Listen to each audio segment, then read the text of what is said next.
The ideas in this video expand upon some concepts I presented in my previous two videos on gravity wheels, so if you'd like a more in-depth explanation of what I'm doing, you may want to rewatch the first two videos. The basic premise I presented is this. I've been attempting to build a rotary system that displaces liquid in such a way as to create an imbalance by redistributing liquid closer to the center of one side of a rotor and further away from the other. So the device makes use of gravity and leverage, which if done properly, should induce rotation. What I've been able to demonstrate thus far is that this method can easily be used to create an imbalance of two objects of equal weight with the exact same amount of liquid and the exact same design by simply flipping their orientation from one side of a rotor to another. Since this clearly works, it gave me the idea of combining that concept with another.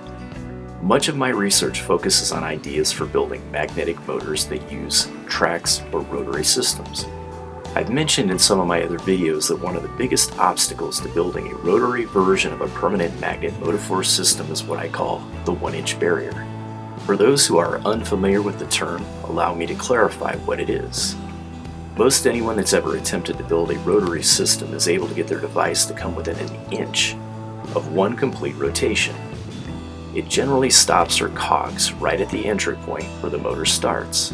And a linear motor is defined as the opposing force a magnetic cart must get past in order to enter a magnetic gate, which then expels the cart through the other side. A better way to explain this is it takes an equal amount of force to push a cart or rotor into a magnetic field or gate as the force generated as it's expelled out the other side. So there's no gain in either system. But I've always believed you could use gravity or leverage to overcome this. So in this video I'm going to test that theory and see if you can use an equal amount of weight redistributed with leverage to push through a magnetic gate. If that is possible, then it's just a matter of putting enough time and effort into building a design to properly utilize both principles in conjunction to produce continuous rotation. To this end, it was necessary to build on and expand some of these previous designs I put together in TinkerCad and formatted for my 3D printer in Cura.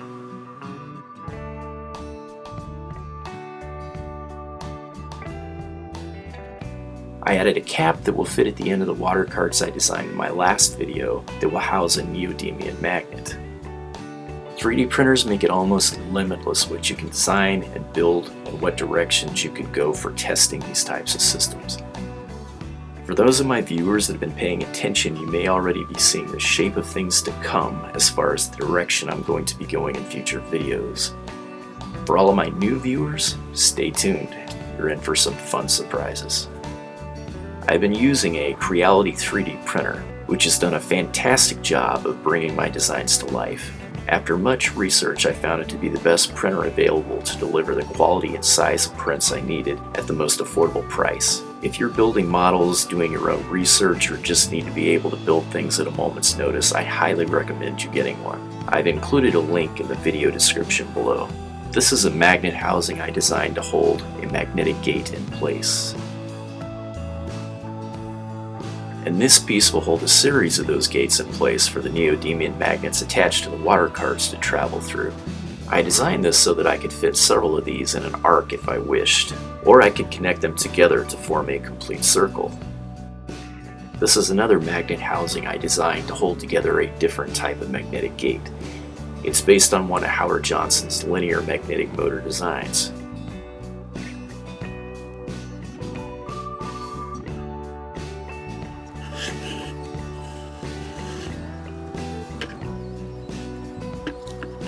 For this design, the neodymium magnet will fit in a different type of magnet housing connected to an aluminum rod instead of one of the water carts. I wanted to test several methods of passing through magnetic gates with the assist of the water carts.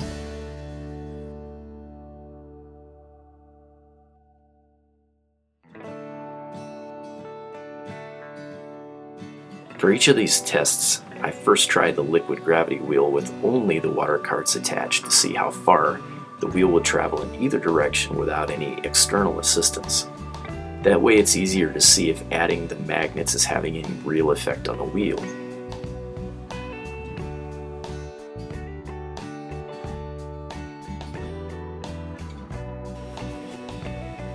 Starting with one magnetic gate, I I noticed no noticeable gain in either direction, so I moved on to 2, and then 3, and finally 4. Each time I noticed no noticeable gain.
So after several tests, I moved on to the secondary design.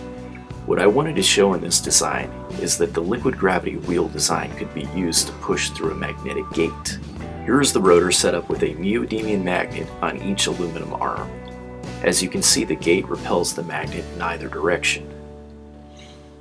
If you place the magnet into a gate manually, it expels it out the other side.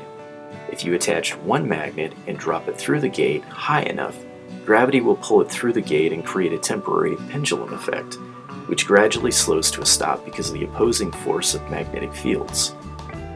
I was quite satisfied with the results when placing the magnet on a wheel in close proximity to the gate. The water carts push the magnets right through the gate, which would not have been the case without the assist of the liquid gravity wheel. Now, this design doesn't self-rotate, but it's definitely a step in the right direction and worth pursuing further study. I'm sharing my results so others can build upon my design, tweak it, and add some of their own design ideas. Thanks for watching, and do great things.